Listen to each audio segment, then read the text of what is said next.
Okay, imagine niyo to, pinasok ka nung mangnanakaw sa sarili mong bahay. Nakakatakot, di ba? Pero paano kung pagkatapos ng lahat, ikaw pa yung idinimanda niya? Parang imposible pero alam nyo, totoong nangyari to. Tara, alamin natin ang napaka-weird na kwentong ito kung saan ang biktima bigla na lang naging akusado. So, ang bida sa kwento nating ito ay isang kilalang aktres sa South Korea. Isang araw, gulat na lang siya.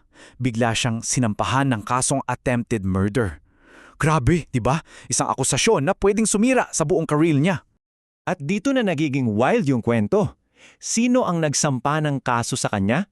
Ito na, yung mismong lalaking nanloob sa bahay niya. Uulitin ko ha kasi baka isipin niyo nagkamali ako ng basa. Yung magnanakaw, idinemanda niya yung biktima niya. Paano naman nangyari yun? Okay, para maintindihan natin kung paano umabot sa ganito kaabsurdong sitwasyon, kailangan nating balikan yung simula. Yung gabi kung saan nagsimula ang lahat ng ito. Eto yung mga facts. Ang biktima, yung sikat na South Korean actress, si Nana. Isang gabi, may isang lalaki, mga nasa 30s yung edad, sa pilitang pumasok sa bahay niya. Malinaw na malinaw ang intensyon, pagnanakaw. So, sa umpisa, klaro yung sitwasyon, di ba? May biktima at may salarin.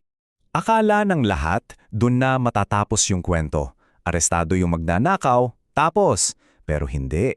May huling baraha pa pala siya. Gumawa siya ng isang legal na hakbang na talagang ginulat ang lahat at binago ang takbo ng buong kaso. Ang ginawa ng magnanakaw, nagsampa siya ng counter-accusation. At anong kaso? Attempted murder. Laban kanino? Laban kay Nana, yung taong ninakawan niya. Seryoso? Dito natin makikita kung gaano kabaliktad ang lahat. Sa isang banda, yung totoo. May nangyaring home invasion at pagnanakaw. Pero sa kabilong banda, ayon sa kwento ng magnanakaw, hindi raw siya nagnakaw. Nagdepensa lang daw siya sa sarili at ang ending, siya pa raw ang biktima ng attempted murder. Wow! So sa harap ng ganitong sitwasyon, kanino kaya papanig ang hustisya? Tignan natin kung ano ang naging hatol ng korte sa napakakakaibang kasong to. Pero bago yung hatol, may isang legal term muna sa Korea na kailangan nating malaman. Muhyom i bulsong chi. Medyo mahirap bigkasin pero ang ibig sabihin lang niyan, yung desisyon ng mga otoridad na wag nang ituloy ang kaso sa mga piskal kasi yung mga akusasyon walang basehan. Sa madaling salita, dismissed yung kaso. At gaya ng inaasahan ng lahat ng may common sense, yun mismo ang nangyari. Yung kasong isinampa laban kay actress Nana, ibinasura. Dismissed. Sa huli, nanalo pa rin ng katotohanan laban sa isang napaka-absurdong akusasyon. Pero hindi lang yung hatol lang tumatak dito. Ang pinaka-highlight talaga ng lahat ay yung ilang salitang binitawan ng huwes.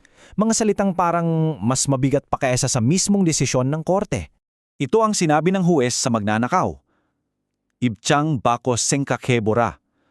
Sa Tagalog, ang ibig sabihin niyan, subukan mong ilagay ang sarili mo sa posisyon niya. Yung lang. Isang maikling pangungusap pero napakabigat.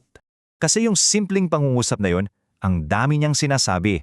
Una, paalala na ang hustisya, hindi lang yan puro batas. Tungkol din yan sa empathy.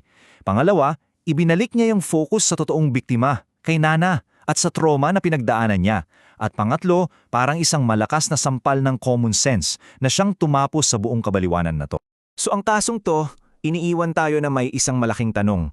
Kung ikaw yung nasa kalagayan ng aktres, na yung buhay mo nasa panganib sa loob mismo ng bahay mo, anong gagawin mo? At saan nga ba talaga yung linya sa pagitan ng pagtatanggol sa sarili at pagiging agresor? Isang bagay na sulit pag nilaya.